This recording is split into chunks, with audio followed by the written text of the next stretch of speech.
The next lecture is about edge detection, and we will see how we are going to make use of all the filtering operations we have studied in the last lecture. Let me quickly go over the outline, what all we are going to cover in this lecture. First of all, we'll try to understand what exactly is edge detection and some motivation why we need to perform edge detection. Then we will look into some of the challenges which we face, and the most important is noise. What will happen if there is noise present in the image, how that will affect like your edge detection algorithms or your schemes you're using. And then we will go over a few algorithms which are used to perform edge detection. And some of these are very old algorithms, like decades old, but we will see like still they are being used today and how they are very effective. So these are Privet, then Sobel, Marhilrith, and then finally Canny edge detection. Okay, so let's start with the basics of edge detection. Now, we were talking about image derivatives, and we saw that if we use image derivatives on like any image patch, it was giving us a sense of how the values are changing, how the pixel values are changing in that image. Okay, so that's the sole idea of detecting edges. So if you have sudden changes in your image, if the pixel values is changing, then you consider that as an edge. And if the value is not changing, it's smooth, then you don't have any edge. And if you think about like how you visualize your images, that's exactly what happens near the edges in your images. When you have some shape or some objects, the value of the color, or you can say the pixel value, actually changes. And why this is important, this will give you like some kind of semantic or shape information. For example, if you perform edge detection in an image, it will just give you the boundary of that object, right? And another interesting way to look into this is if you have an image, it will have a lot of pixels. And if you have to store that image, for each pixel, we'll have to store, if it's a RGB colored image, we'll have to store 3 values, right? And that might be too expensive, like in terms of the amount of memory it will require.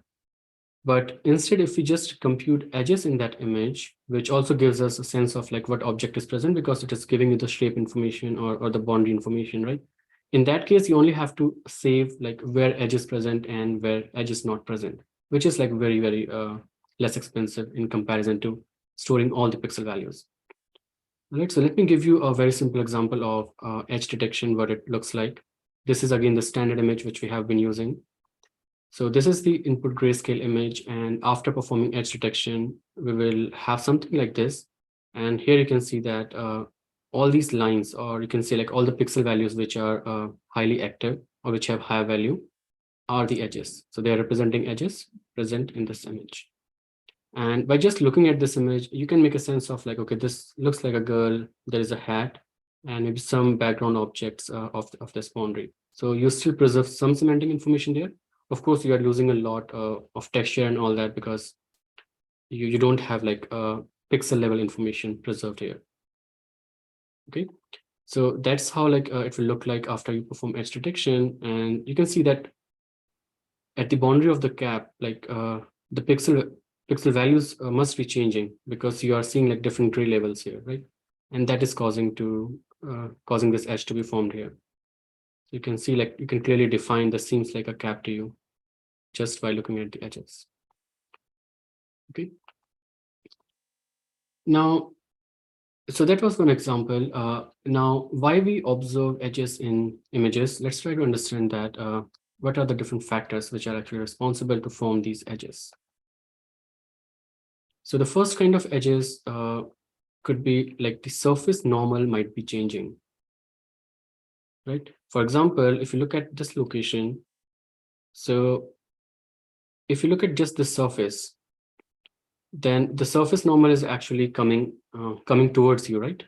At this location, it's coming towards you. So it's like in some kind of horizontal plane. So if you draw normal, it's coming outside. But suddenly, if you move to the top of this cap, the surface normal is actually pointing upwards. Right, so at this location, you can see that the surface normal is actually changing. It's going from like in the horizontal direction to the vertical direction. And whenever you will see that the surface normal is changing, we'll observe some kind of edges there. And that's why we have this edge. Okay. The other reason could be you have discontinuity in depth. And if you look at this location, so this pixel value belongs to this bottle. And on the right, that's kind of a background. So if there is a background and there is an object, then of course there will be difference in the depth. So whenever there is a difference in the depth, you will observe some edges. Okay.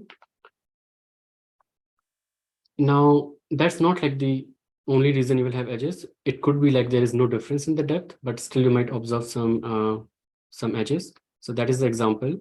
And this is like the change in the surface color. So the depth is not changing, the depth is same, but you can see like, because like the text over here, which is written on this bottle, the pixel values or the colors are actually changing, right? And that letter there is causing actually this edge. So it doesn't always have to be depth. And also, like if you look at this, the surface normal is also not changing. And like again, there are a lot of other factors. Another factor which you can discuss is the illumination discontinuity. For example, if you look at this location here, if this bottle is placed on a table, right? So if you look at this table, I mean, it's still the table, and which means the depth will not change, the surface normal will not change, and of course, like the surface color is not going to change because the color might be uniform on the tabletop, right? It's just there's a shadow coming from this bottle, which is causing this edge over here. So this is coming from the discontinuity in the illumination. Okay, so there are a lot of different factors which are causing these edges.